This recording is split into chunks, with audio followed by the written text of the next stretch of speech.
Hello everyone, आज हामी पाइथनमा while loop कसरी युज गर्न सकिन्छ सिक्दैछौँ। सो मैले VS कोड खोलेको छु। अब यसमा एउटा फाइल क्रिएट गरौँ।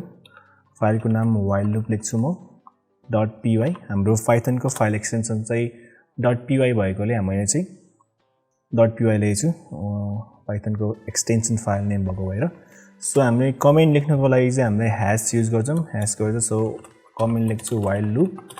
अब let's make one variable counter variable गरेँ अनि यसलाई चाहिँ मैले 0 भ्यालु असाइन गरेँ। सो अब वाइल लुप युज गरौँ है। वाइल लेख्ने बेलामा सबै चाहिँ स्मलमा हुन्छ वाइल, अनि यहाँ सर्टेन कन्डिसन हुन्छ, जस्तै काउन्टर इज लेस देन 5 भनौँ कल। सो काउन्टर भन्ने भ्यालु जबसम्म 5 भन्दा कम हुन्छ तबसम्म यो लुपभित्रको कोडहरू रन गर्न मिल्छ। सो प्रिन्ट एउटा प्रिन्ट गरौँ। सो काउन्टर नै प्रिन्ट गरेँ अनि यसलाई कम्बाइन गर्नको लागि स्ट्रिङ भित्र वेलकम टु वेबआकार लेखेँ है त मैले वेबआकार। अब यो सँगसँगै अरू चिज प्रिन्ट गर्नु पर्यो भने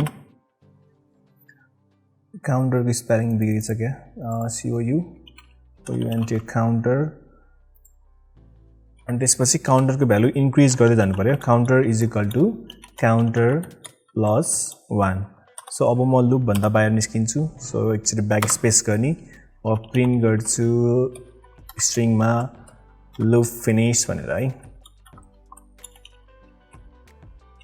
सो यसरी चाहिँ हामीले वाइल लुप युज गर्छौँ। सुरुमा वाइल सिन्ट्याक्स हुन्छ, यो चाहिँ अल इन स्मल, अनि दिस इज कन्डिसन्स। जबसम्म यो कन्डिसन ट्रु हुन्छ तबसम्म यो वाइल लुप भित्रको कोडहरू रन भइरहन्छ। सो यसलाई रन गरौँ एकचोटि। राइट क्लिक गरेँ, Python run Python in terminal. So 0 welcome to Webaakar भन्दै गयो अनि लास्ट टाइम फिनिस गऱ्यो।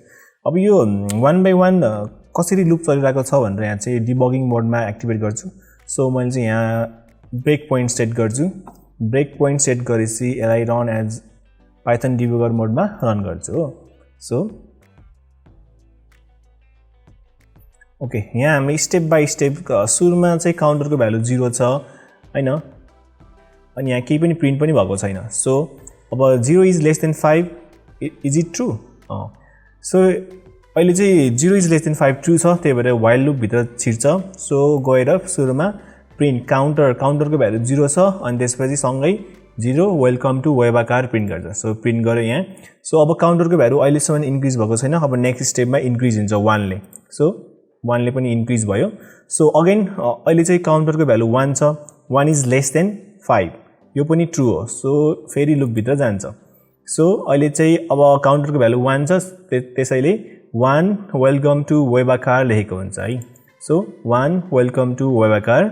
सो अब काउन्टरको भ्यालु फेरि इन्क्रिज गर्छ 1 ले, 1 + 1 2। सो 2 भ्यालु भयो, यहाँ पनि 2 नै देखाउँछ।